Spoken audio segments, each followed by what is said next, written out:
Aristóteles. Política. Esse audiolivro é uma tradução livre, com base na versão inglesa do documento, disponível em domínio público. A tradução e produção desse audiolivro foi realizada pelo canal Livros Históricos. Para facilitar a compreensão do audiolivro, algumas alterações e simplificações foram feitas, visando a melhor compreensão. Livro 2. Seção 1. Nosso propósito é considerar qual forma de comunidade política é a melhor de todas para aqueles que são mais capazes de realizar seu ideal de vida. Portanto, devemos examinar não apenas isso, mas outras constituições, tanto aquelas que realmente existem em estados bem governados quanto quaisquer formas teóricas que sejam valorizadas, para que o que é bom e útil possa vir à luz. E que ninguém suponha que, ao procurar algo além delas, estejamos ansiosos para fazer uma exibição sofística a qualquer custo. Só empreendemos esta investigação porque todas as constituições com as quais estamos familiarizados são defeituosas. Começaremos pelo começo natural do assunto. 3 alternativas são concebíveis. Os membros de um Estado devem ter todas as coisas, ou nada em comum, ou algumas coisas em comum e outras não.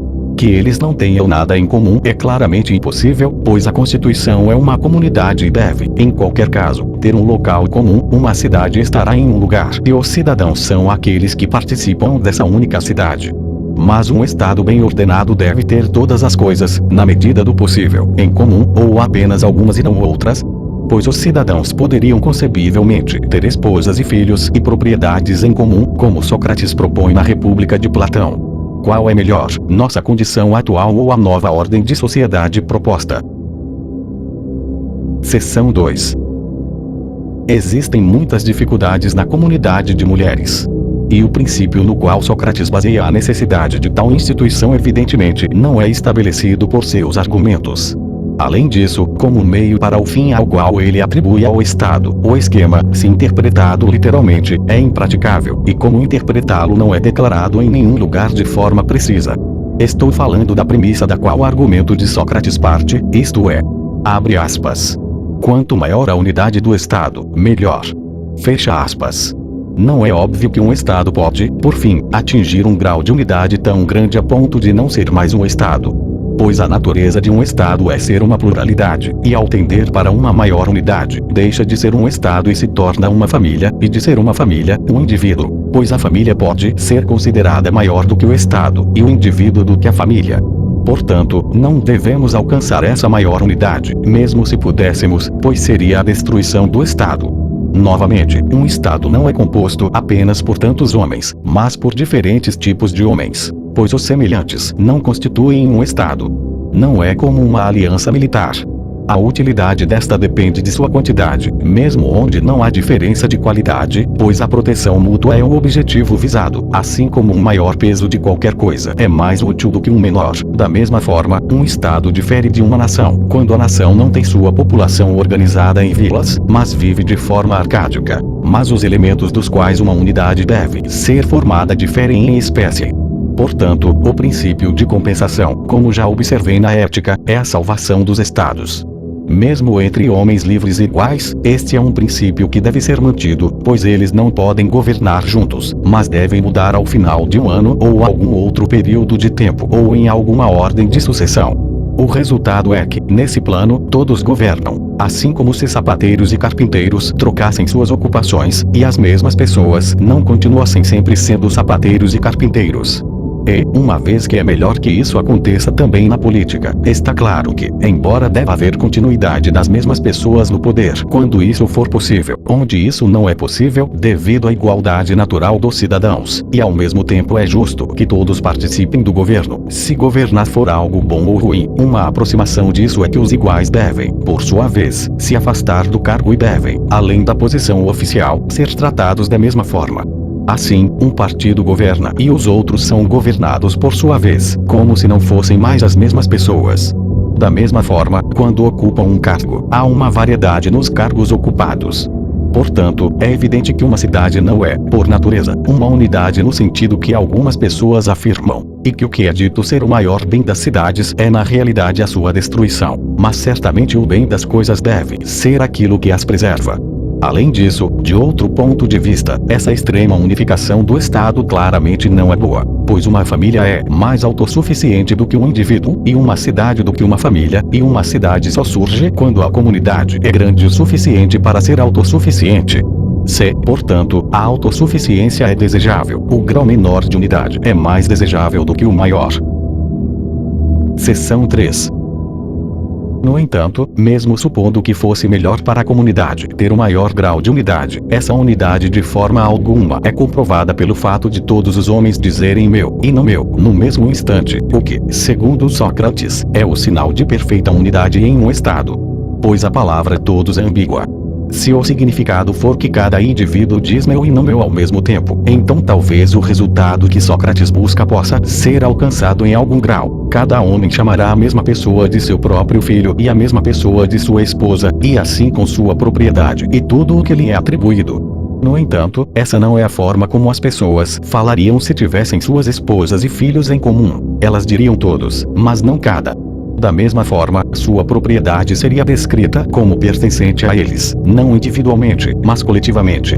Há uma falácia óbvia no termo todos. Como algumas outras palavras, ambos, ímpar, par, ela é ambígua e, mesmo em um argumento abstrato, se torna uma fonte de enigmas lógicos. Que todas as pessoas chamem a mesma coisa de meu no sentido em que cada um o faz pode ser algo bonito, mas é impraticável. Ou se as palavras forem entendidas em outro sentido, tal unidade de forma alguma contribui para a harmonia. E há outra objeção à proposta. Pois o que é comum ao maior número de pessoas recebe o menor cuidado. Cada um pensa principalmente em seu próprio interesse e muito pouco no interesse comum, e somente quando ele próprio está envolvido como indivíduo. Além de outras considerações, cada um está mais inclinado a negligenciar o dever que espera que outro cumpra. Assim como em famílias muitos atendentes muitas vezes são menos úteis do que poucos. Cada cidadão terá 1000 filhos que não serão seus filhos individualmente, mas qualquer pessoa será igualmente filho de qualquer pessoa e, portanto, será negligenciado por todos igualmente. Além disso, com base nesse princípio, todos usarão a palavra meu para descrever alguém que está prosperando ou o contrário, por menor que seja a fração que ele próprio represente do número total. O mesmo menino será filho de fulano, filho de cada um dos 1000, ou qualquer que seja o número de cidadãos. E mesmo sobre isso ele não terá certeza, pois é impossível saber quem teve um filho por acaso, ou se, ao nascer, ele sobreviveu. Mas o que é melhor, que cada um diga meu dessa forma, estabelecendo uma relação de parentesco com 2000 ou 10.000 pessoas, ou usar a palavra meu no sentido comum e mais restrito. Pois geralmente a mesma pessoa é chamada de filho por um homem, a quem outro chama de próprio irmão ou primo ou parente, parente de sangue ou parente por casamento, seja ele próprio ou algum parente seu, e ainda outro chama de parente ou membro da tribo. E quão melhor é ser o verdadeiro parente de alguém do que ser um filho, segundo a moeda de Platão. E não há como evitar que irmãos e filhos e pais e mães, às vezes, se reconheçam, pois as crianças nascem semelhantes aos seus pais, e elas necessariamente encontrarão indicações de seu parentesco umas com as outras. Os geógrafos afirmam que isso é um fato. Eles dizem que em parte da Líbia superior, onde as mulheres são comuns, no entanto, as crianças que nascem são atribuídas a seus respectivos pais com base em sua semelhança. E algumas mulheres, assim como as fêmeas de outros animais, por exemplo, éguas e vacas, têm uma forte tendência a produzir descendentes semelhantes a seus pais, como era o caso da égua de Barsália chamada Oneste. Seção 4. Outros males, contra os quais não é fácil para os defensores de tal comunidade se protegerem, serão agressões e homicídios, voluntários e involuntários, brigas e difamações, todos os quais são atos extremamente ímpios quando cometidos contra pais, mães e parentes próximos, mas não igualmente ímpios quando não há relação. Além disso, eles são muito mais propensos a ocorrer se a relação for desconhecida e, quando ocorrem, as expiações costumeiras não podem ser realizadas. Novamente, é estranho que Sócrates, depois de tornar as crianças comuns, apenas proíba o contato carnal entre amantes, mas permita o amor e a familiaridade entre pai e filho ou entre irmão e irmão, o que é ainda mais inadequado, já que mesmo sem eles, esse tipo de amor é impróprio. E é estranho proibir o contato sem motivo além da violência do prazer, como se o relacionamento de pai e filho ou de irmãos não fizesse diferença. Essa comunidade de esposas e filhos parece ser mais adequada aos agricultores do que aos guardiões, pois se eles tiverem esposas e filhos em comum, estarão unidos por laços mais fracos, como uma classe subordinada deveria estar, e permanecerão obedientes e não se rebelarão. Em resumo, o resultado de tal lei seria justamente o oposto do que boas leis deveriam buscar, e a intenção de Sócrates ao fazer essas regulamentações sobre mulheres e crianças se autodestruiria. Acreditamos que a amizade é o maior bem dos estados e a preservação contra revoluções. E não há nada que Sócrates louve tanto quanto a unidade do estado, que ele e o mundo todo declaram ser criada pela amizade. Mas a unidade que ele elogia seria como a dos amantes no simpósio, que, como Aristófanes diz, desejam se fundir no excesso de seu afeto, de dois se tornar um, caso em que um ou ambos certamente pereceriam.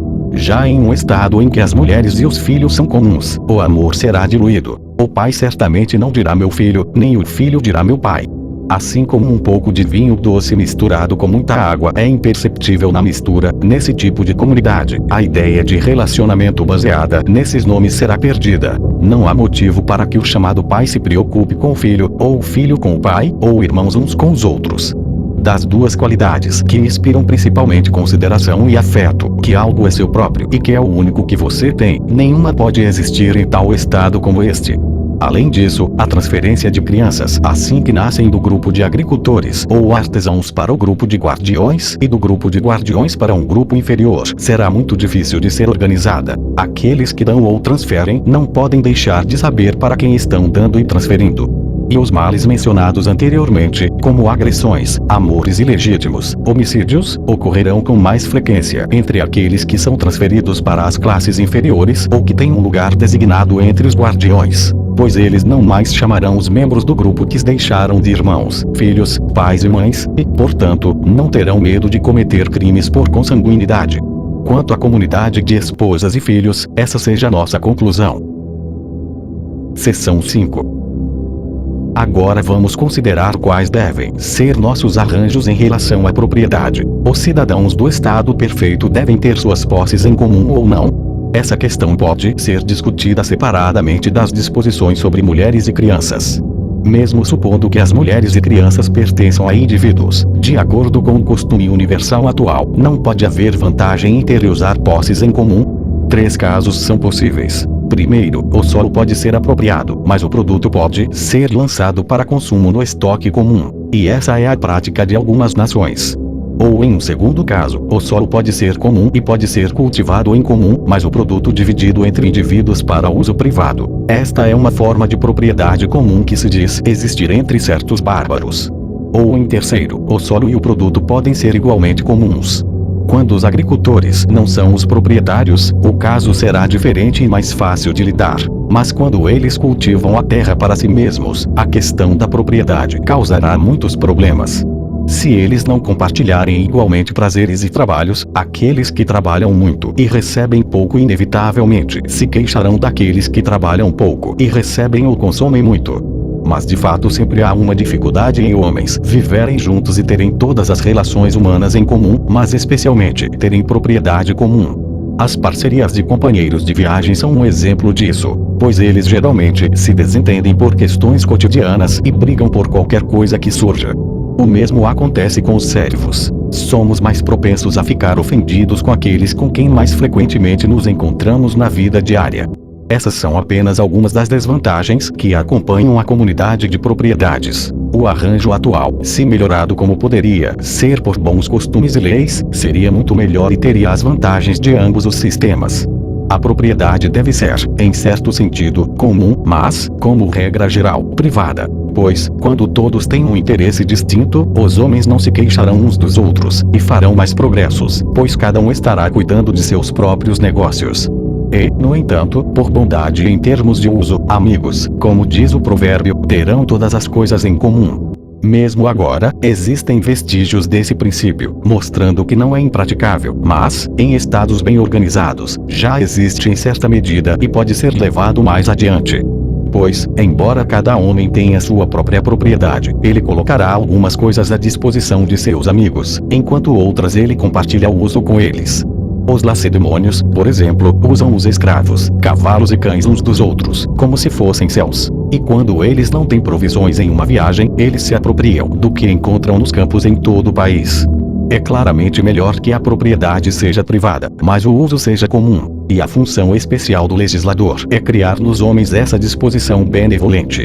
Além disso, quão imensamente maior é o prazer quando um homem sente que algo é seu, pois certamente o amor próprio é um sentimento implantado pela natureza e não é dado em vão, embora o egoísmo seja justamente censurado. No entanto, este não é um mero amor próprio, mas o amor próprio em excesso, como o amor do avarento pelo dinheiro, pois todos, ou quase todos, os homens amam dinheiro e outros objetos semelhantes em certa medida. E além disso, há um maior prazer em fazer uma gentileza ou serviço a amigos ou convidados ou companheiros, que só pode ser realizado quando um homem tem propriedade privada. Essas vantagens são perdidas pela excessiva unificação do Estado. Além disso, a exibição de duas virtudes é visivelmente aniquilada em tal estado. Em primeiro lugar, a temperança em relação às mulheres, pois é uma ação honrosa abster-se da esposa de outro por causa da temperança. Em segundo lugar, a liberalidade em relação à propriedade. Ninguém, quando os homens têm todas as coisas em comum, mais dará exemplo de liberalidade ou fará qualquer ação liberal, pois a liberalidade consiste no uso que se faz da propriedade. Tal legislação pode ter uma aparência enganosa de benevolência. Os homens ouvem prontamente e são facilmente induzidos a acreditar que, de alguma maneira maravilhosa, todos se tornarão amigos uns dos outros, especialmente quando alguém denuncia os males que existem nos estados atuais, como processos judiciais sobre contratos, condenações por perjúrio, bajulação de homens ricos e coisas do tipo, que se dizem surgir da posse de propriedade privada. No entanto, esses males são devido a uma causa muito diferente: a maldade da natureza humana. De fato, vemos que há muito mais brigas entre aqueles que têm tudo em comum, embora não sejam muitos em comparação com o grande número de pessoas que possuem propriedade privada. Além disso, devemos considerar não apenas os males dos quais os cidadãos serão poupados, mas também as vantagens que eles perderão. A vida que eles estão destinados a levar parece ser completamente impraticável. O erro de Sócrates deve ser atribuído à falsa noção de unidade a partir da qual ele parte. Deve haver unidade, tanto da família quanto do Estado, mas apenas em alguns aspectos. Pois há um ponto em que um Estado pode alcançar um grau de unidade a ponto de não ser mais um Estado, ou em que, sem deixar de existir, ele se tornará um Estado inferior, como a harmonia que se transforma em uníssono ou o ritmo que foi reduzido a um único pé. O Estado, como eu estava dizendo, é uma pluralidade que deve ser unida e transformada em uma comunidade pela educação. E é estranho que o autor de um sistema de educação que ele acredita que tornará o Estado virtuoso espere melhorar seus cidadãos por meio de regulamentações desse tipo e não pela filosofia ou pelos costumes e leis, como os que prevalecem em Esparta e Creta em relação a refeições comuns, pelas quais o legislador tornou a propriedade comum. Vamos lembrar que não devemos ignorar a experiência de séculos. Na multiplicidade de anos, essas coisas, se fossem boas, certamente não teriam sido desconhecidas, pois quase tudo foi descoberto, embora às vezes não sejam combinados. Em outros casos, os homens não usam o conhecimento que têm. Uma grande luz seria lançada sobre esse assunto se pudéssemos ver tal forma de governo no processo real de construção, pois o legislador não poderia formar um Estado sem distribuir e dividir seus constituintes em associações para refeições comuns, e em fratrias e tribos. Mas toda essa legislação acaba apenas proibindo a agricultura pelos guardiões, uma proibição que os lacedemônios já tentam impor. Mas, de fato, Sócrates não disse, nem é fácil decidir, qual será a forma geral do Estado em tal comunidade. Os cidadãos que não são guardiões são a maioria, e nada foi determinado sobre eles. Os agricultores também terão sua propriedade em comum, ou cada indivíduo terá a sua própria. E as esposas e filhos serão individuais ou comuns. Se, como os guardiões, eles terão todas as coisas em comum em que diferem deles, ou que eles ganharão ao se submeterem ao seu governo. Ou, com base em que princípio eles se submeteriam, a menos que a classe governante adotasse a política engenhosa dos cretenses, que dão às suas escravas as mesmas instituições que as suas, mas proíbem a elas exercícios de ginástica e posse de armas. Por outro lado, se as classes inferiores devem ser como as outras cidades em relação ao casamento e à propriedade, qual será a forma da comunidade? Ela não deve conter dois estados em um, cada um hostil ao outro? Ele transforma os guardiões em uma mera guarnição de ocupação, enquanto os agricultores, artesãos e o restante são os verdadeiros cidadãos. Mas se assim for, os processos judiciais, as brigas e todos os males que Sócrates afirma existirem em outros estados existirão igualmente entre eles. Ele diz, de fato, que, tendo uma educação tão boa, os cidadãos não precisarão de muitas leis, por exemplo, leis sobre a cidade ou sobre os mercados. Mas então ele limita sua educação aos guardiões. Novamente, ele faz dos agricultores os proprietários da propriedade sob a condição de pagarem um tributo. Mas, nesse caso, eles provavelmente serão muito mais difíceis de gerenciar e presunçosos do que os ilotas, penestas ou escravos em geral. E se a comunidade de esposas e propriedade for necessária tanto para a classe baixa quanto para a classe alta, e as questões semelhantes a essa, como será a educação, a forma de governo, as leis da classe baixa, Sócrates não determinou em nenhum lugar. Não é fácil descobrir isso, nem seu caráter é de pouca importância, se a vida comum dos guardiões deve ser mantida. Novamente, se Sócrates tornar as mulheres comuns e manter a propriedade privada, os homens cuidarão dos campos, mas quem cuidará da casa? E quem fará isso se a classe agrícola tiver tanto sua propriedade quanto suas esposas em comum? Mais uma vez, é absurdo argumentar, a partir da analogia dos animais, que homens e mulheres devem seguir as mesmas ocupações, pois os animais não precisam gerenciar uma casa. O governo, também, como constituído por Sócrates, contém elementos de perigo, pois ele faz as mesmas pessoas sempre governarem. E se isso é frequentemente uma causa de perturbação entre a classe mais baixa, quanto mais entre guerreiros de espírito elevado? Mas é evidente que as pessoas a quem ele faz governantes devem ser as mesmas, pois o ouro que Deus mistura nas almas dos homens não é dado em um momento para um, em outro momento para outro, mas sempre para os mesmos. Como ele diz, abre aspas, Deus mistura ouro em alguns, e prata em outros, desde o nascimento, mas bronze e ferro naqueles que estão destinados a ser artesãos e lavradores. Fecha aspas.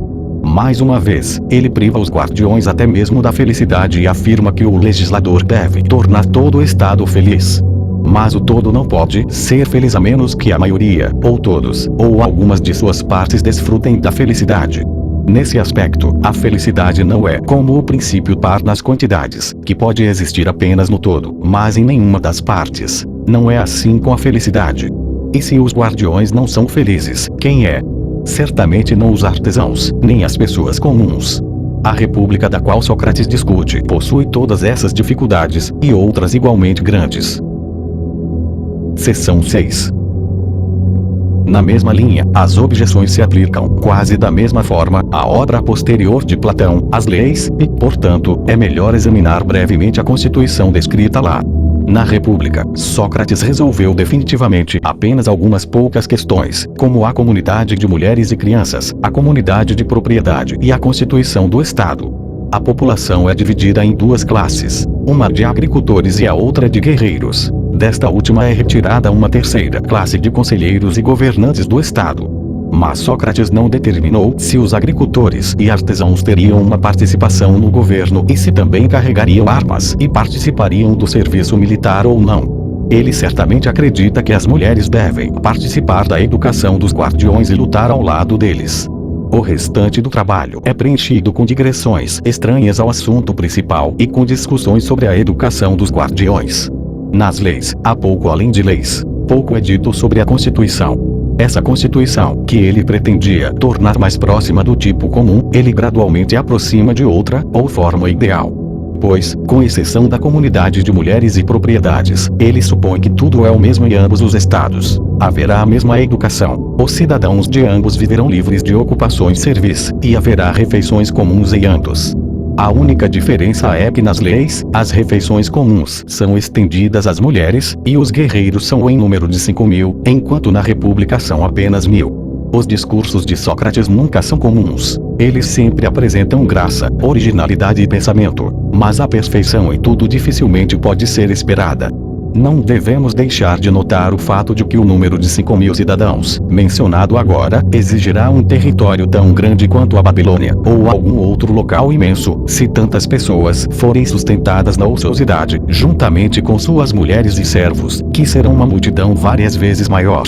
Ao criar um ideal, podemos assumir o que desejamos, mas devemos evitar impossibilidades. Dizem que o legislador deve ter em vista dois pontos: o povo e o país.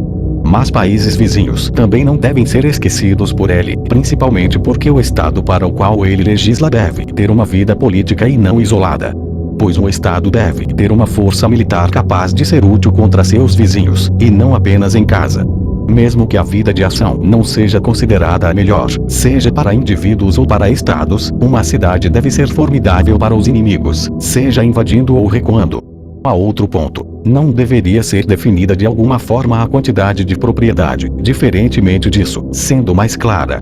Pois Sócrates diz que um homem deve ter propriedade suficiente para viver temperadamente, o que é apenas uma maneira de dizer viver bem. Esta é uma concepção muito geral. Além disso, um homem pode viver temperadamente e ainda assim miseravelmente. Uma definição melhor seria que um homem deve ter propriedade suficiente para viver não apenas temperadamente, mas liberalmente. Se as duas forem separadas, a liberalidade se misturará com luxo. A temperança será associada ao trabalho. Pois a liberalidade e a temperança são as únicas qualidades elegíveis que têm a ver com o uso da propriedade. Um homem não pode usar a propriedade com brandura ou coragem, mas pode usá-la de forma temperada e liberal. Portanto, a prática dessas virtudes é inseparável da propriedade.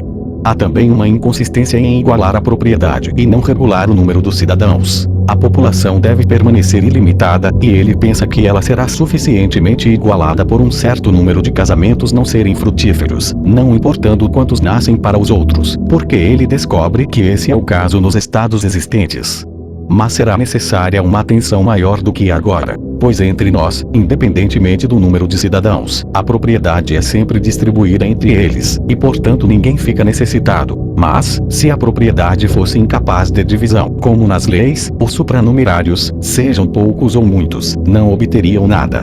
Poderíamos pensar que é ainda mais necessário limitar a população do que a propriedade, e que o limite deveria ser estabelecido calculando as chances de mortalidade das crianças e de esterilidade nos casais. A negligência desse assunto, que nos estados existentes é tão comum, é uma causa invariável de pobreza entre os cidadãos. E a pobreza é a mãe da revolução e do crime. Fídias, o coríntio, que foi um dos legisladores mais ardentes, achava que as famílias e o número de cidadãos deveriam permanecer os mesmos, embora originalmente todas as partes pudessem ter tamanhos diferentes. Mas nas leis o princípio oposto é mantido. O que, na nossa opinião, é a disposição correta, terá que ser explicado mais adiante. Há outra omissão nas leis. Sócrates não nos diz como os governantes diferem de seus súditos. Ele apenas diz que eles devem ser relacionados como o urdume e a trama, que são feitos de lãs diferentes. Ele permite que a propriedade de um homem possa ser aumentada 5 vezes, mas por que não aumentar também sua terra até certo ponto? Além disso, a boa administração de uma casa será promovida pela disposição das moradias. Pois ele atribui a cada indivíduo 2 propriedades separadas, e é difícil viver em 2 casas. Todo o sistema de governo tende a ser algo entre democracia e oligarquia, geralmente chamado de politeia, e é composto pelos soldados pesadamente armados. Se Sócrates pretendia criar uma constituição que se adequasse a um maior número de estados, ele estava muito provavelmente correto, mas não se ele queria dizer que essa forma constitucional estava mais próxima de seu primeiro ideal estado, pois muitos prefeririam o governo espartano ou, possivelmente, algum outro governo mais aristocrático. Alguns, de fato, afirmam que a melhor constituição é uma combinação de todas as formas existentes, e elogiam a constituição espartana porque ela é composta por oligarquia, monarquia e democracia, sendo o rei a monarquia e o conselho de anciãos a oligarquia, enquanto o elemento democrático é representado pelos éforos, pois eles são selecionados dentre o povo. No entanto, outros declaram que o éforato é uma tirania e encontram o elemento democrático nas refeições comuns e nos hábitos da vida cotidiana. Nas leis, sustenta-se que a melhor constituição é composta por democracia e tirania, que não são constituições de fato ou são as piores de todas. Mas aqueles que combinam muitas formas estão mais próximos da verdade, pois a constituição é melhor quando composta por elementos mais numerosos. A constituição proposta nas leis não tem nenhum elemento de monarquia. É apenas uma oligarquia e democracia, inclinando-se mais para a oligarquia. Isso pode ser observado no modo de nomeação dos magistrados, pois embora a seleção deles por sorte entre aqueles que já foram selecionados combine ambos os elementos, a forma como os ricos são compelidos por lei a comparecer à Assembleia e votar nos magistrados ou cumprir outros deveres políticos, enquanto os demais podem fazer o que quiserem, e o esforço para ter o maior número de magistrados nomeados dentre as classes mais ricas e os mais altos oficiais selecionados entre aqueles que têm os maiores rendimentos. Todas essas características são de uma oligarquia. O princípio oligárquico também prevalece na escolha do conselho, pois todos são obrigados a escolher, mas a obrigatoriedade se estende apenas à escolha da primeira classe e de um número igual da segunda classe e da terceira classe, mas não nesse último caso para todos os eleitores, apenas para os das 3 primeiras classes. E a seleção de candidatos da quarta classe é obrigatória apenas para a primeira e a segunda classes. Então, a partir das pessoas escolhidas, ele diz que deve haver um número igual de cada classe selecionado. Assim, uma preponderância será dada às pessoas melhores, que têm maiores rendimentos, porque muitas das classes mais baixas, não sendo compelidas, não votarão. Essas considerações, juntamente com outras que serão apresentadas quando chegar a hora de examinar sistemas políticos similares, tendem a mostrar que estados, como o de Platão, não devem ser compostos por democracia e monarquia. Há também um perigo em eleger os magistrados a partir de um corpo que é eleito, pois, se apenas um pequeno número escolher se unir, as eleições sempre ocorrerão conforme eles desejarem. Essa é a Constituição que é descrita nas leis. Seção 7. Outras constituições têm sido propostas, algumas por particulares, outras por filósofos e estadistas, que todas se aproximam mais das estabelecidas ou existentes do que as de Platão. Ninguém mais introduziu novidades, como a comunidade de mulheres e crianças, ou mesas públicas para mulheres. Outros legisladores começam com o que é necessário. Na opinião de alguns, a regulamentação da propriedade é o ponto principal de todos, sendo essa a questão em torno da qual todas as revoluções ocorrem. Esse perigo foi reconhecido por Falhas de Calcis, que foi o primeiro a afirmar que os cidadãos de um estado devem ter posses iguais. Ele pensava que, em uma nova colônia, a equalização poderia ser realizada sem dificuldades, mas não tão facilmente quando um estado já estava estabelecido, e que, nesse caso, o caminho mais curto para alcançar o objetivo desejado seria os ricos darem e não receberem dotes de casamento, e os pobres não darem, mas receberem esses dotes. Platão, em suas leis, opinava que, até certo ponto, a acumulação deveria ser permitida, proibindo, como já observei, que qualquer cidadão possuísse mais do que 5 vezes a qualificação mínima. Mas aqueles que fazem tais leis devem lembrar-se do que estão propensos a esquecer, que o legislador que estabelece a quantidade de propriedade também deve estabelecer o número de crianças. Pois, se as crianças forem em número excessivo em relação à propriedade, a lei terá que ser quebrada. E além da violação da lei, é ruim que muitos, por serem ricos, se tornem pobres, pois homens arruinados tendem a causar revoluções.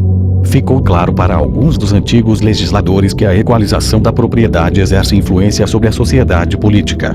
Leis foram estabelecidas por Solon e outros que proibiam o indivíduo de possuir tanta terra quanto quisesse. Existem outras leis nos estados que proíbem venda de propriedades. Entre os locrenses, por exemplo, existe uma lei que proíbe um homem de vender sua propriedade, a menos que ele possa provar de forma incontestável que algum infortúnio ocorreu. Houve também leis que ordenavam a preservação das divisões originais. Tal lei existia na ilha de Leucas, e sua abrogação tornou a Constituição muito democrática, pois os governantes já não possuíam a qualificação prescrita. Além disso, quando há igualdade de propriedade, a quantidade pode ser tanto excessiva quanto insuficiente, e o possuidor pode viver tanto na luxúria quanto na penúria. Portanto, é evidente que o legislador não só deve visar a equalização das propriedades, mas também a moderação em sua quantidade. Além disso, se ele prescrever essa quantidade moderada e igualmente para todos, ele não estará mais perto do objetivo.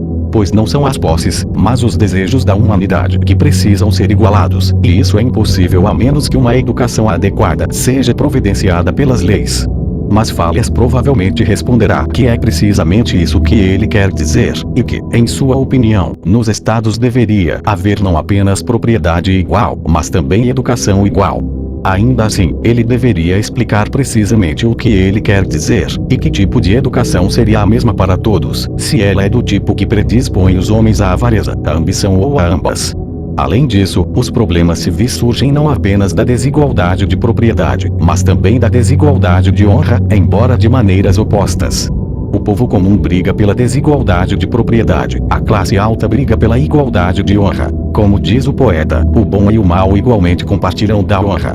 Existem crimes cujo motivo é a necessidade, e para esses Falhas espera encontrar uma cura na equalização de propriedade, que tirará de um homem a tentação de ser um salteador de estrada por estar com fome ou frio. Mas a necessidade não é o único incentivo para o crime. Os homens também desejam se divertir e não estar em estado de desejo. Eles desejam curar algum desejo que os consome, que vai além das necessidades da vida, e é por isso que eles cometem crimes.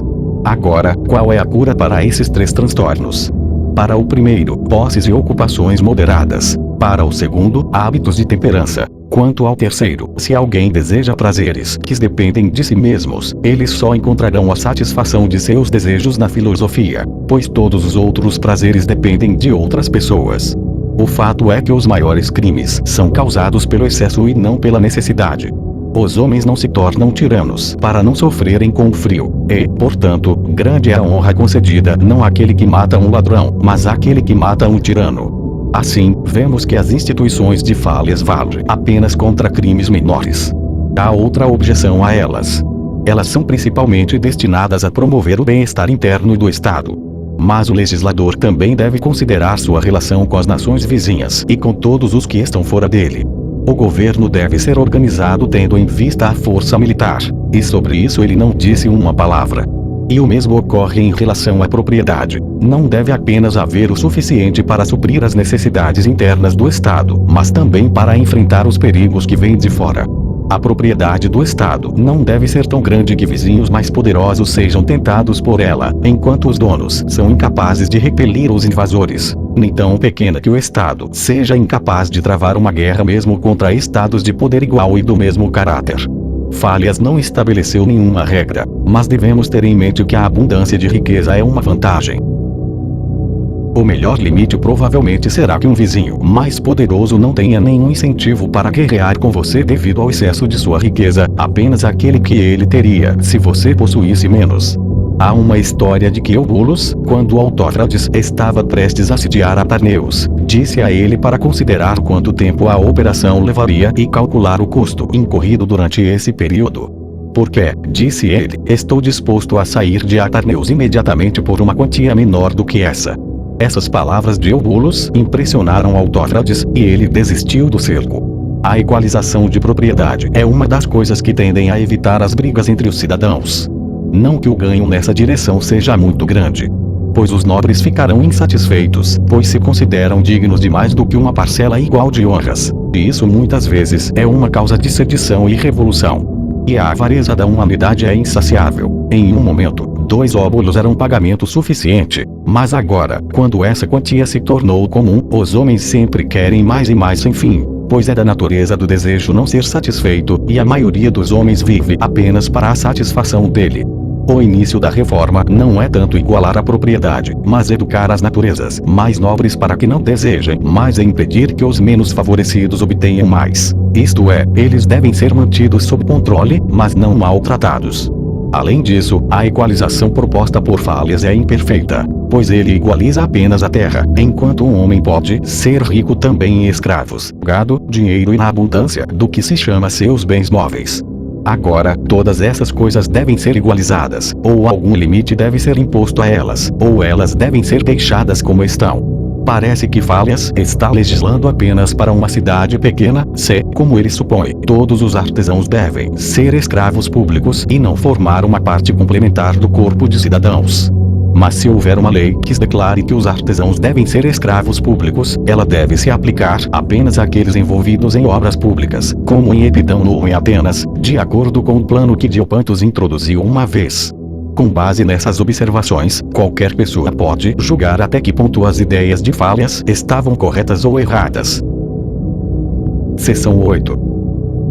Hipódamos, filho de Eurifão, natural de Mileto, o mesmo que inventou a arte de planejar cidades e também projetou o Pireu, foi um homem estranho, cuja paixão pela distinção o levou a uma excentricidade geral de vida, o que levou alguns a achá-lo afetado, pois ele usava cabelos longos e ornamentos caros. Mas esses ornamentos eram usados sobre uma vestimenta barata, porém quente, tanto no inverno quanto no verão.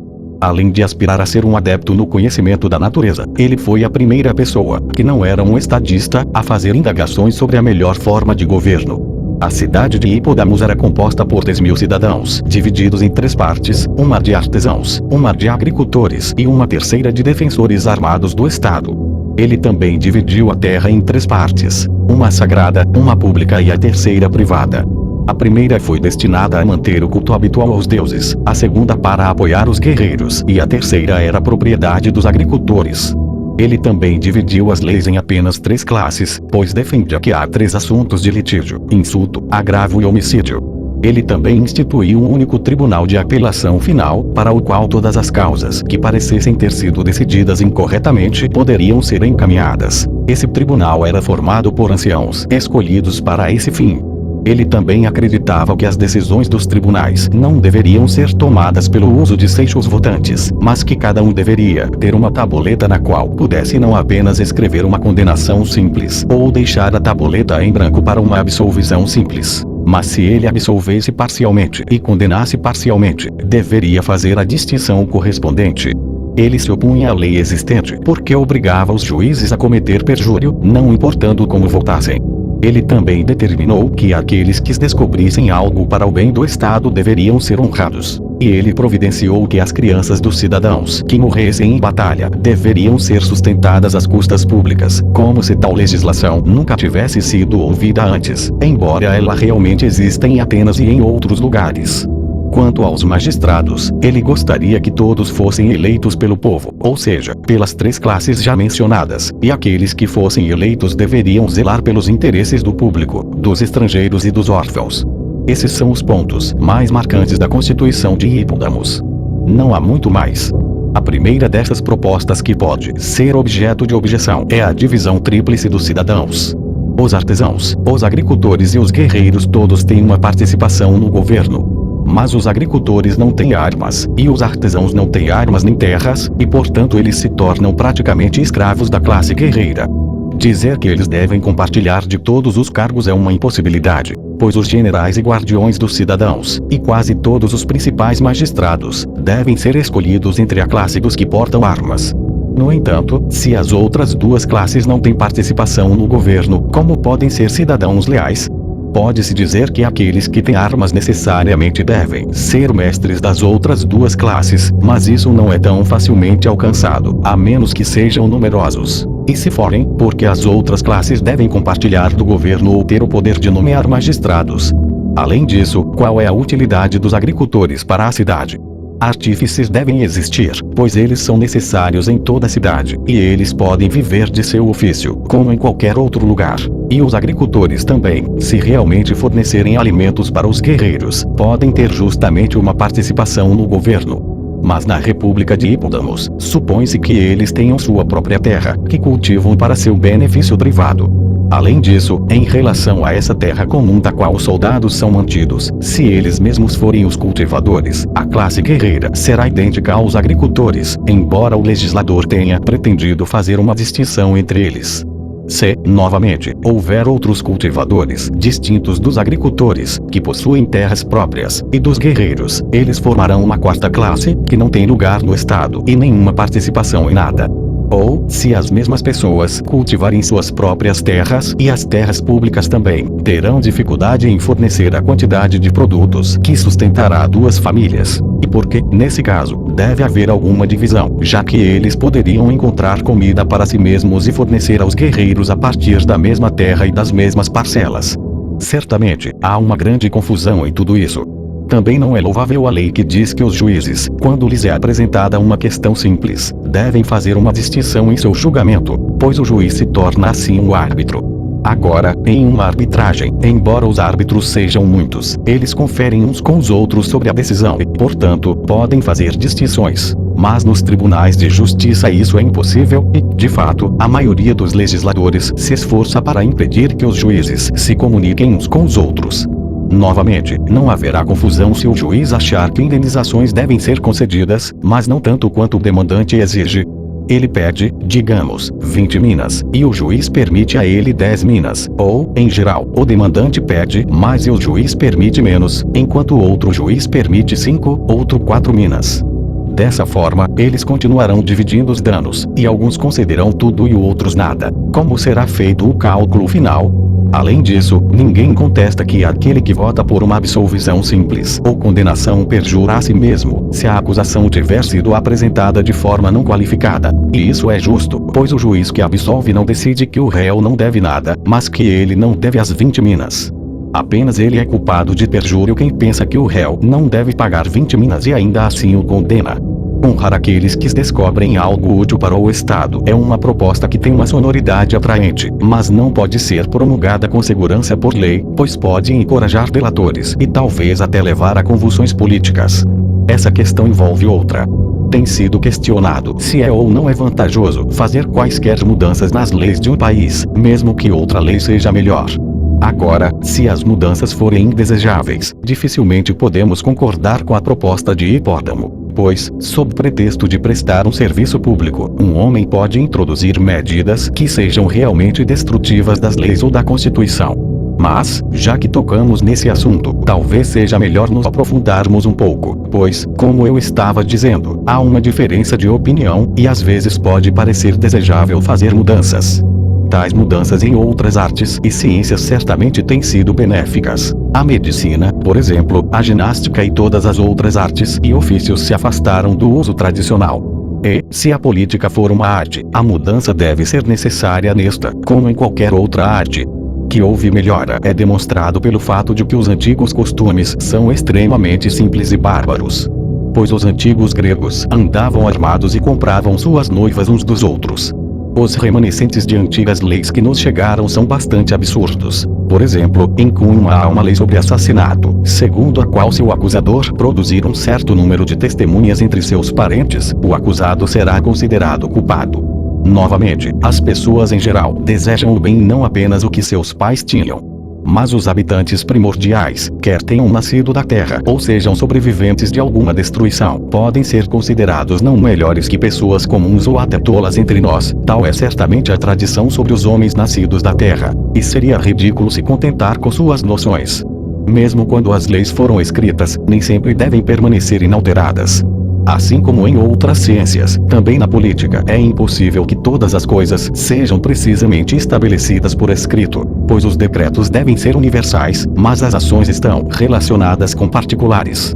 Daí inferimos que, às vezes em certos casos, as leis podem ser alteradas, mas quando olhamos para a questão de outro ponto de vista, parece ser necessária grande cautela. Pois o hábito de mudar levemente as leis é um mal, e quando a vantagem é pequena, alguns erros tanto dos legisladores quanto dos governantes seriam melhor deixados. O cidadão não ganhará tanto fazendo a mudança quanto perderá pelo hábito de desobediência. A analogia com as artes é falsa. Uma mudança na lei é algo muito diferente de uma mudança em uma arte. Pois a lei não tem poder para comandar a obediência, exceto o do hábito, que só pode ser adquirido pelo tempo, de modo que a prontidão para mudar de leis antigas para novas enfraquece o poder da lei. Mesmo se admitirmos que as leis devam ser alteradas, todas devem ser alteradas em todos os estados, e elas devem ser alteradas por quem quiser, ou apenas por certas pessoas. Essas são questões muito importantes. Portanto, é melhor reservarmos a discussão delas para uma ocasião mais adequada. Seção 9. Na governança de Esparta e Creta, e de fato em todos os governos, 2 pontos devem ser considerados. Primeiro, se uma determinada lei é boa ou má, quando comparada ao Estado perfeito. Segundo, se é ou não consistente com a ideia e o caráter que o legislador estabeleceu para seus cidadãos. É geralmente reconhecido que em um Estado bem organizado os cidadãos devem ter tempo livre e não precisar prover suas necessidades diárias, mas há uma dificuldade em ver como esse tempo livre pode ser alcançado.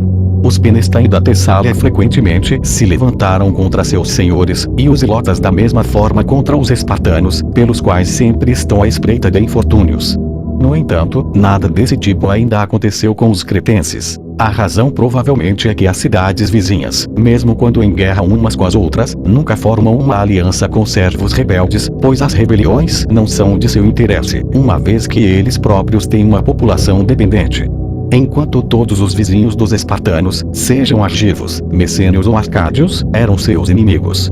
Na Tessália, novamente, a revolta original dos escravos ocorreu porque os tessálios ainda estavam em guerra com os vizinhos aqueus, perraibeus e magnesianos.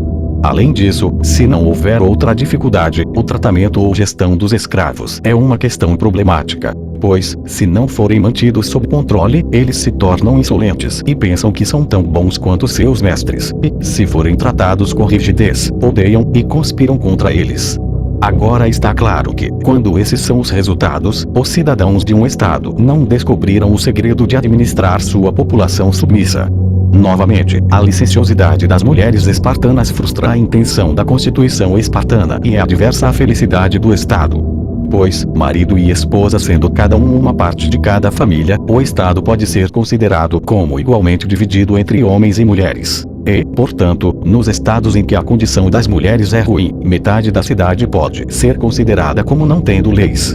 E isso é o que realmente aconteceu em Esparta. O legislador queria tornar todo o estado corajoso e temperante, e ele realizou sua intenção no caso dos homens, mas negligenciou as mulheres, que vivem em todo tipo de intemperança e luxo. A consequência é que em tal estado a riqueza é valorizada em excesso, especialmente se o cidadão cair sob o domínio de suas esposas, à maneira da maioria das raças guerreiras, exceto os celtas e alguns outros que aprovam abertamente o amor masculino. O antigo mitógrafo parece ter acertado ao unir Ares e Afrodite, pois todas as raças guerreiras têm propensão ao amor tanto de homens quanto de mulheres. Isso foi exemplificado entre os espartanos nos dias de sua grandeza. Muitas coisas eram gerenciadas por suas mulheres. Mas qual a diferença se as mulheres governam ou se os governantes são governados por mulheres? O resultado é o mesmo. Até mesmo em relação à coragem, que não tem utilidade na vida cotidiana e é necessária apenas na guerra, a influência das mulheres espartanas tem sido muito prejudicial. O mal se mostrou na invasão tebana, quando, ao contrário das mulheres de outras cidades, elas foram totalmente inúteis e causaram mais confusão do que o inimigo. Essa licenciosidade das mulheres espartanas existia desde tempos remotos, e era apenas o que se esperava. Pois, durante as guerras dos espartanos, primeiro contra os argivos e depois contra os arcádios e messênios, os homens ficaram muito tempo longe de casa, e com o retorno da paz, entregaram-se às mãos do legislador, já preparados pela disciplinada vida de soldado, na qual existem muitos elementos de virtude, para receber suas leis. Mas, quando Licurgo, segundo a tradição, quis submeter as mulheres às suas leis, elas resistiram, e ele desistiu da tentativa. Essas, então, são as causas do que aconteceu e esse defeito na Constituição deve ser claramente atribuído a elas. No entanto, não estamos considerando o que deve ou não ser desculpado, mas o que é certo ou errado, e a desordem das mulheres, como eu já disse, não apenas dá uma aparência de indecoro à Constituição considerada em si mesma, mas tende em certa medida a fomentar a avareza. A menção da avareza naturalmente sugere uma crítica à desigualdade de propriedade. Enquanto alguns cidadãos espartanos têm propriedades bastante pequenas, outros têm propriedades muito grandes. Assim, a terra passou para as mãos de poucos. Isso se deve também a leis falhas. Pois, embora o legislador corretamente exponha à vergonha a venda ou compra de uma herança, ele permite que qualquer pessoa que queira dê ou legue uma herança. No entanto, ambas as práticas levam ao mesmo resultado. E quase 2/5 de todo o país são mantidos por mulheres. Isso se deve ao número de herdeiras e aos grandes dotes que são costumeiros. Certamente teria sido melhor não dar dotes, ou, se algum, dotes pequenos ou moderados. Como a lei está agora, um homem pode dar sua herdeira para quem quiser, e, se ele morrer intestado, o privilégio de dá-la é transmitido ao seu herdeiro. Assim, embora o país seja capaz de manter 1.500 cavaleiros e 30.000 hoplitas, o número total de cidadãos espartanos caiu abaixo de 1.000. O resultado prova a natureza falha de suas leis em relação à propriedade, pois a cidade sucumbiu a uma única derrota. A falta de homens foi a sua ruína. Existe uma tradição de que, nos dias de seus antigos reis, eles tinham o hábito de conceder os direitos de cidadania a estrangeiros e, portanto, apesar de suas longas guerras, eles não sofreram falta de população. De fato, em um determinado momento, Esparta é dito ter contado com não menos de 10.000 cidadãos. Se essa afirmação é verdadeira ou não, certamente teria sido melhor manter seus números por meio da equalização de propriedade. Novamente, a lei que se relaciona com a procriação de filhos é adversa à correção dessa desigualdade. Pois o legislador, querendo ter o maior número possível de espartanos, incentivou os cidadãos a terem famílias numerosas. E há uma lei em Esparta que isenta do serviço militar aquele que tem 3 filhos, e aquele que tem 4 de todos os encargos do Estado. No entanto, é óbvio que, se houvesse muitos filhos, considerando a distribuição de terras como está, muitos deles inevitavelmente cairiam na pobreza. A Constituição espartana é defeituosa em outro ponto, quero dizer a euforia. Essa magistratura tem autoridade nas questões mais importantes, mas os éforos são escolhidos entre todo o povo. Assim, o cargo está propenso a cair nas mãos de homens muito pobres, que, estando mal de vida, estão abertos a subornos. Houve muitos exemplos em Esparta desse mal no passado, e muito recentemente, no caso dos Andrianos, certos éforos subornados fizeram o possível para arruinar o Estado.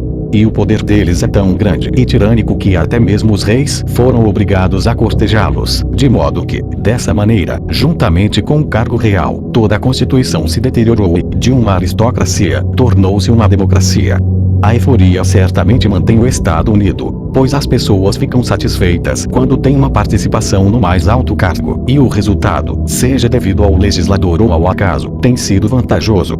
Pois, se uma Constituição deve ser permanente, todas as partes do Estado devem desejar que ela exista e que as mesmas disposições sejam mantidas. Esse é o caso em Esparta, onde os reis desejam sua permanência porque têm a devida honra em suas próprias pessoas. Os nobres porque são representados no Conselho de Anciãos, pois o cargo de ancião é uma recompensa da virtude. E o povo, porque todos são elegíveis para a euforia. A eleição de éforos entre todo o povo está perfeitamente correta, mas não deve ser conduzida da maneira atual, que é muito infantil. Além disso, eles têm o poder de decidir grandes causas, embora sejam homens comuns, e, portanto, não devem decidir meramente com base em seu próprio julgamento, mas de acordo com regras escritas e as leis. Seu modo de vida também não está de acordo com o espírito da Constituição, eles têm licença demais. Enquanto, no caso dos outros cidadãos, o excesso de rigor é tão intolerável que eles fogem da lei para o deleite secreto de prazeres sensuais. Novamente, o Conselho de Anciãos não está livre de defeitos. Pode-se dizer que os anciãos são bons homens e bem treinados na virtude masculina, e que, portanto, há uma vantagem para o Estado em tê-los. Mas que juízes de causas importantes devam ocupar o cargo vitalício é algo discutível, pois a mente envelhece assim como o corpo. E quando os homens foram educados de tal maneira que nem mesmo o legislador pode confiar neles, há um perigo real. Muitos dos anciãos são conhecidos por terem aceitado subornos e terem sido culpados de parcialidade nos assuntos públicos. E, portanto, eles não devem ser irresponsáveis. No entanto, em Esparta, eles são. Mas, pode-se responder todas as magistraturas são responsáveis perante os éforos sim, mas esse privilégio é muito grande para eles, e sustentamos que o controle deve ser exercido de alguma outra maneira. Além disso, o modo como os espartanos elegem seus anciãos é infantil, e é impróprio que a pessoa a ser eleita faça campanha para o cargo. O mais digno deve ser nomeado, quer ele queira ou não. E aqui o legislador claramente indica a mesma intenção que aparece em outras partes de sua Constituição. Ele queria que seus cidadãos fossem ambiciosos, e ele contou com essa qualidade na eleição dos anciãos, pois ninguém se candidataria se não o fosse.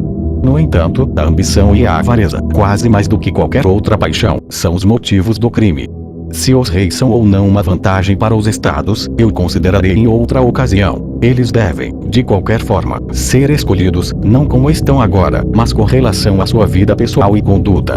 O legislador claramente não supunha que poderia torná-los realmente homens virtuosos. Pelo menos ele mostra uma grande desconfiança em relação à sua virtude. Por essa razão, os espartanos costumavam juntar inimigos a eles na mesma embaixada, e as disputas entre os reis eram consideradas conservadoras do Estado. O primeiro introdutor das refeições comuns, chamadas piditia, também não as regulamentou bem. O banquete deveria ter sido fornecido às custas públicas, como em Creta, mas entre os lacedemônios, espera-se que cada um contribua, e alguns deles são muito pobres para arcar com a despesa. Assim, a intenção do legislador é frustrada. As refeições comuns deveriam ser uma instituição popular, mas a forma atual de regulamentação é o oposto do popular, pois os muito pobres dificilmente podem participar delas. E, de acordo com o costume antigo, aqueles que não podem contribuir não têm permissão para manter seus direitos de cidadania. A lei sobre os almirantes espartanos tem sido frequentemente criticada, e com razão. Ela é uma fonte de dissensão, pois os reis são generais perpétuos, e esse cargo de almirante é apenas a criação de outro rei.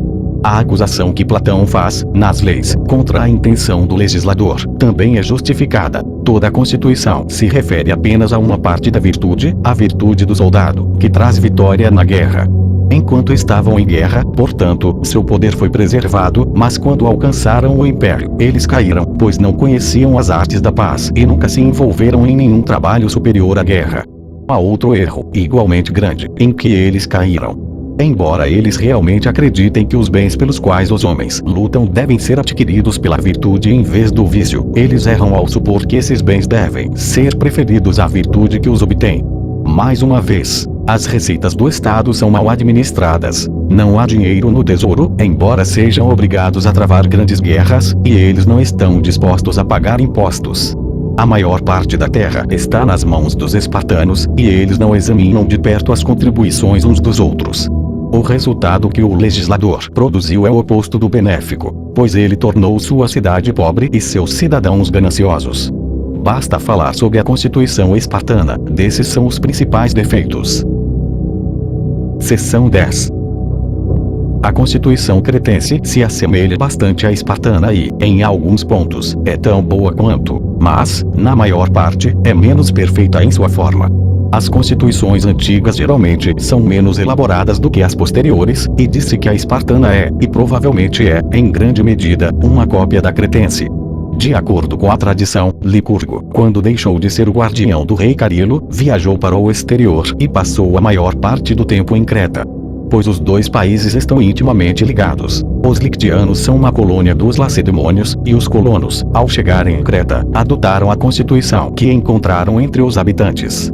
Até os dias de hoje, os períecos, ou a população subordinada de Creta, são governados pelas leis originais que se supõe que Minos tenha promulgado. A ilha parece ter sido destinada pela natureza ao domínio na Hélade e está bem situada. Ela se estende através do mar, ao redor do qual quase todos os helenos estão estabelecidos. E, enquanto uma extremidade não está longe do Peloponeso, a outra quase chega à região da Ásia, perto de Triópion e Rhodes.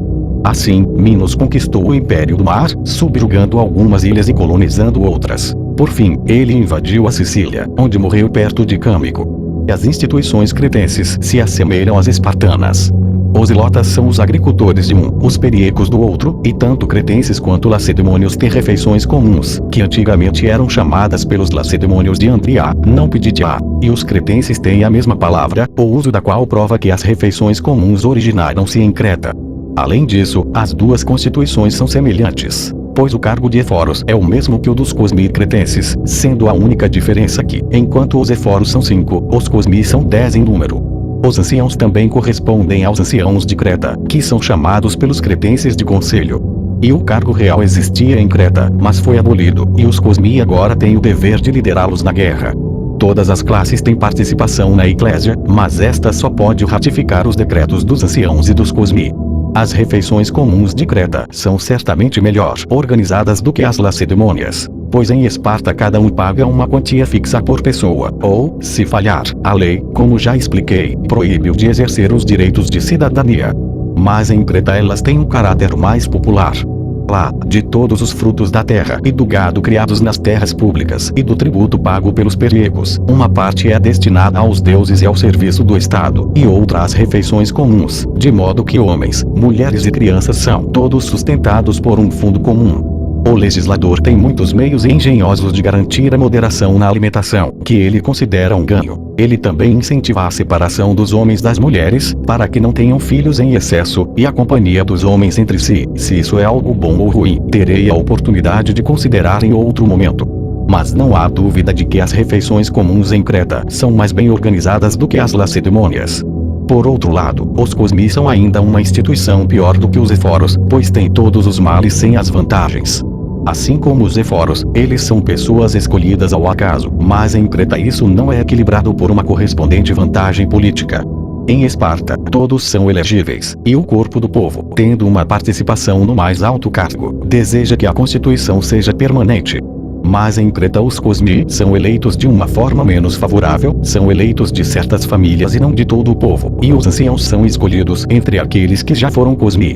A mesma crítica pode ser feita à Constituição cretense, que já foi feita em relação aos anciãos espartanos. Sua irresponsabilidade e cargo vitalício são privilégios excessivos, e seu poder arbitrário de agir conforme seu próprio julgamento e dispensar a lei escrita é perigoso. Não é uma prova da bondade da instituição o fato de o povo não ficar descontente por ser excluído dela.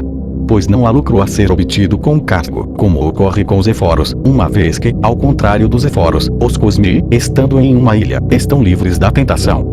A solução pela qual eles corrigem o mal dessa instituição é extraordinária, mais adequada a uma oligarquia fechada do que a um Estado constitucional. Pois os Cosmi são frequentemente expulsos por meio de uma conspiração de seus próprios colegas ou de indivíduos particulares, e também lhes é permitido renunciar antes do término de seu mandato. Certamente, todos os assuntos desse tipo são melhor regulamentados pela lei do que pela vontade do homem, que é uma regra muito insegura. O pior de tudo é a suspensão do cargo de Cosmi, uma medida a qual os nobres frequentemente recorrem quando se recusam a se submeter à justiça. Isso mostra que o governo cretense, embora possua algumas características de um Estado constitucional, é na realidade uma oligarquia fechada. Os nobres têm o hábito também de estabelecer um chefe. Eles formam um partido entre as pessoas comuns e seus próprios amigos e, em seguida, brigam e lutam uns com os outros. O que é isso senão a destruição temporária do Estado e a dissolução da sociedade? Uma cidade está em perigo quando aqueles que estão dispostos também são capazes de atacá-la. Mas, como já disse, a ilha de Creta é salva por sua localização. A distância tem o mesmo efeito que a proibição lacedemônia de estrangeiros, e os cretenses não possuem domínios estrangeiros. Essa é a razão pela qual os periecos estão satisfeitos em Creta, enquanto os ilotas estão constantemente se revoltando. Mas quando invasores estrangeiros recentemente chegaram à ilha, a fraqueza da constituição cretense foi revelada. Suficiente para o governo de Creta. Seção 11. Os cartagineses também são considerados como tendo uma forma excelente de governo, que difere da de qualquer outro estado em vários aspectos, embora seja muito semelhante à Lacedemonia. Na verdade, os três estados, lacedemônio, cretense e cartaginês, se assemelham bastante uns aos outros e são muito diferentes de qualquer outro. Muitas das instituições cartaginesas são excelentes. A superioridade de sua constituição é comprovada pelo fato de que o povo comum permanece leal à constituição. Os cartagineses nunca tiveram nenhuma rebelião que merecesse menção e nunca estiveram sob o domínio de um tirano. Entre os pontos em que a constituição cartaginesa se assemelha à lacedemônia estão os seguintes: as mesas comuns dos clubes correspondem às peditia espartanas, e sua magistratura de 104 membros aos Éforos. Mas, enquanto os Éforos podem ser qualquer pessoa, os magistrados cartagineses são eleitos com base no mérito. Isso é uma melhoria. Eles também têm seus reis e sua gerúsia, ou conselho de anciãos, que correspondem aos reis e anciãos de Esparta. Seus reis, ao contrário dos espartanos, não pertencem sempre à mesma família, nem a uma família comum, mas se houver alguma família distinta, eles são selecionados a partir dela e não são nomeados por antiguidade. Isso é muito melhor. Tais oficiais têm grande poder e, portanto, se são pessoas de pouco valor, causam grande prejuízo, e já causaram prejuízo em Esparta. A maioria dos defeitos ou desvios do Estado perfeito, pelos quais a Constituição cartaginesa poderia ser criticada, se aplica igualmente a todas as formas de governo que mencionamos. Mas, dos desvios da aristocracia e do governo constitucional, alguns tendem mais para a democracia e outros para a oligarquia. Os reis e os anciãos, se unânimes, podem decidir se irão ou não levar uma questão ao povo, mas quando não são unânimes, o povo decide sobre essas questões também. E tudo o que os reis e os anciãos levam ao povo não só é ouvido, mas também decidido por eles, e qualquer pessoa que desejar pode se opor a isso. Isso não é permitido em Esparta e Creta. O fato de os magistrados, em número de 5, que têm sob sua autoridade muitas questões importantes, serem cooptados, o fato de eles escolherem o Supremo Conselho de 100 e ocuparem o cargo por mais tempo do que outros magistrados, pois eles são praticamente governantes tanto antes quanto depois de assumirem o cargo. Esses são características oligárquicas. O fato de não receberem salário e não serem eleitos por sorteio, e quaisquer outros pontos semelhantes, como a prática de ter todos os processos julgados pelos magistrados e não alguns por uma classe específica de juízes ou jurados e outros por outra, como em Esparta, são característicos de aristocracia. A Constituição cartaginesa se desvia da aristocracia e tende para a oligarquia, principalmente em um ponto em que a opinião popular está do lado deles. Pois as pessoas em geral pensam que os magistrados devem ser escolhidos não apenas por seu mérito, mas por sua riqueza. Dizem que um homem pobre não pode governar bem, ele não tem tempo livre. Então, a eleição de magistrados por sua riqueza é característica da oligarquia e a eleição por mérito é característica da aristocracia. Haverá uma terceira forma sob a qual a Constituição de Cartago é compreendida, pois os cartagineses escolhem seus magistrados, e especialmente os mais altos deles, seus reis e generais, levando em consideração tanto o mérito quanto a riqueza. Mas devemos reconhecer que, ao se desviar assim da aristocracia, o legislador cometeu um erro. Nada é mais absolutamente necessário do que garantir que a classe mais alta, não apenas quando está no poder, mas também quando está fora dele, tenha tempo livre e não se desonre de nenhuma maneira. E a atenção do legislador deve ser primeiramente direcionada a isso. Mesmo que seja necessário levar em consideração a riqueza para garantir o lazer, é certamente ruim que os cargos mais altos, como os de reis e generais, sejam comprados. A lei que permite esse abuso dá mais importância à riqueza do que à virtude, e todo o Estado se torna avarento. Pois, sempre que os líderes do Estado considerarem algo honroso, os outros cidadãos certamente seguirão seu exemplo. E, onde a virtude não ocupa o primeiro lugar, sua aristocracia não pode ser firmemente estabelecida. Aqueles que gastaram dinheiro para comprar seus cargos terão o hábito de se reembolsar. E é absurdo supor que um homem pobre e honesto não queira ganhar dinheiro, enquanto um homem de menor qualidade que incorreu em grandes despesas não o fará. Portanto, devem governar aqueles que são capazes de governar melhor. E mesmo que o legislador não se preocupe em proteger os bons da pobreza, ele deveria, pelo menos, garantir o lazer para eles quando estiverem no poder. Parece também ser um princípio ruim que a mesma pessoa ocupe muitos cargos, o que é uma prática comum entre os cartagineses, pois o trabalho é melhor realizado por uma pessoa. O legislador deve cuidar disso e não deve nomear a mesma pessoa para ser um tocador de flauta e um sapateiro. Portanto, onde o Estado é grande, é mais de acordo tanto com princípios constitucionais quanto democráticos que os cargos do Estado sejam distribuídos entre muitas pessoas. Pois, como eu disse, esse arranjo é mais justo para todos, e qualquer ação familiarizada pela repetição é melhor e mais prontamente executada. Temos uma prova nas questões militares e navais. Os deveres de comando e obediência em ambos os serviços se estendem a todos. O governo dos cartagineses é oligárquico, mas eles conseguem escapar dos males da oligarquia, enriquecendo uma parte do povo após outra ao enviá-los para suas colônias. Esta é a sua panaceia e o meio pelo qual eles dão estabilidade ao Estado. A sorte favorece-os, mas o legislador deveria ser capaz de prevenir revoluções sem depender de acidentes. Como as coisas estão, se ocorresse alguma desgraça e a maioria dos súditos se revoltasse, não haveria meios de restaurar a paz por métodos legais. Tal é o caráter das constituições lacedemônias, cretenses e cartaginesas, que são justamente celebradas. Seção 12. Daqueles que trataram de governos, alguns nunca participaram de assuntos públicos e passaram suas vidas em uma posição privada. Sobre a maioria deles, o que valia a pena contar já foi dito. Outros foram legisladores, seja em suas próprias cidades ou em cidades estrangeiras, cujos assuntos eles administraram, e alguns apenas fizeram leis, outros elaboraram constituições. Por exemplo, Licurgo e Solon fizeram ambos. Já falei sobre a Constituição espartana. Quanto a Solon, ele é considerado por alguns um bom legislador, que pôs fim ao caráter exclusivo da oligarquia, emancipou o povo, estabeleceu a antiga democracia ateniense e harmonizou os diferentes elementos do Estado. Segundo essa visão, o Conselho do Areópago era um elemento oligárquico, a magistratura eleita, aristocrática, e os tribunais de justiça, democráticos. A verdade parece ser que o conselho e a magistratura eleita existiam antes do tempo de Solon e foram mantidos por ele, mas que ele formou os tribunais de justiça com todos os cidadãos, criando assim a democracia, o que é exatamente o motivo pelo qual ele às vezes é criticado. Pois, ao conferir o poder supremo aos tribunais de justiça, que são eleitos por sorteio, acredita-se que ele tenha destruído o elemento não democrático. Quando os tribunais de justiça se tornaram poderosos, para agradar o povo que agora estava agindo como tirano, a antiga Constituição foi transformada na democracia existente. Ésquilo e Péricles limitaram o poder do Areópago. Péricles também instituiu o pagamento dos jurados e, assim, cada demagogo aumentou o poder da democracia até se tornar o que vemos hoje. Tudo isso é verdade. No entanto, parece ser resultado das circunstâncias e não ter sido intencional por parte de Solon. Pois o povo, tendo contribuído para a obtenção do Império do Mar na Guerra Persa, começou a ter uma noção de si mesmo e seguiu demagogos sem valor, enquanto a classe alta os opunha.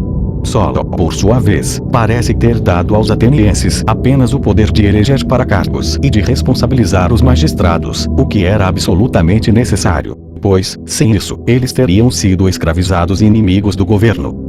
Todos os magistrados ele nomeou entre as pessoas notáveis e os homens ricos, ou seja, entre os pentacosionétimos, ou da classe chamada eugitas, ou de uma terceira classe chamada cavaleiros. A quarta classe eram trabalhadores, que não tinha participação em nenhuma magistratura. Legisladores em si foram Zaleuco, que deu leis aos locrenses epizefílios, e Carondas, que legislou para sua própria cidade de Catana e para as outras cidades calcídias na Itália e na Sicília. Algumas pessoas tentam afirmar que Onomacrito foi a primeira pessoa a ter alguma habilidade especial em legislação e que ele, embora locrense de nascimento, foi treinado em Creta, onde vivia exercendo sua arte profética. Tales era seu companheiro, e Licurgo e Zaleuco eram discípulos de Tales, assim como Carondas era discípulo de Zaleuco. Mas essa narrativa é completamente inconsistente com a cronologia. Havia também Filolau, o coríntio, que deu leis aos tebanos. Este Filolau era de uma das famílias dos Baquiadas e era amante de Diocles, o vencedor olímpico, que deixou Corinto horrorizado com a paixão incestuosa que sua mãe Alcione concebera por ele, e retirou-se para Tebas, onde os dois amigos passaram o resto de seus dias juntos. Os habitantes ainda apontam seus túmulos, que estão à vista um do outro, mas um é visível do território coríntio, o outro não. A tradição diz que os dois amigos os arranjaram assim, Diocles horrorizado com suas desgraças, para que a terra de Corinto não fosse visível de seu túmulo, Filolau, para que fosse visível. Esta é a razão pela qual eles se estabeleceram em Tebas, e assim Filolau legislou para os tebanos e, além de algumas outras medidas, deu-lhes leis sobre a procriação de crianças, que eles chamam de leis de adoção. Essas leis eram peculiares a ele e tinham como objetivo preservar o número de lotes. Na legislação de Carondas, não há nada de notável, exceto os processos contra falsas testemunhas. Ele foi o primeiro a instituir a denúncia por perjúrio. Suas leis são mais precisas e mais claramente expressas do que mesmo as dos nossos legisladores modernos. A igualdade de propriedade é característica de Fálias, de Platão, a comunidade de mulheres, crianças e propriedade, as refeições comuns das mulheres e a lei sobre beber, para que os sóbrios sejam os senhores do banquete. Também o treinamento dos soldados para adquirir igual habilidade com ambas as mãos, para que uma seja tão útil quanto a outra. Drácon deixou leis, mas as adaptou a uma constituição que já existia, e não há nada de peculiar nelas que vale a pena mencionar, exceto a grandeza e severidade das punições. Pitaco, também, foi apenas um legislador e não autor de uma constituição. Ele tem uma lei que é peculiar a ele, que se um homem embriagado fizer algo errado, ele será punido mais severamente do que se estivesse sóbrio. Ele não levou em consideração a desculpa que poderia ser oferecida pelo bêbado, mas apenas a conveniência, já que pessoas bêbadas cometem atos de violência com mais frequência do que pessoas sóbrias. Androdamas de Régio deu leis aos calcídios da Trácia. Algumas delas se referem a homicídio e a herdeiras, mas não há nada de notável nelas. E aqui vamos concluir nossa investigação sobre as várias constituições que realmente existem, ou foram concebidos por teóricos.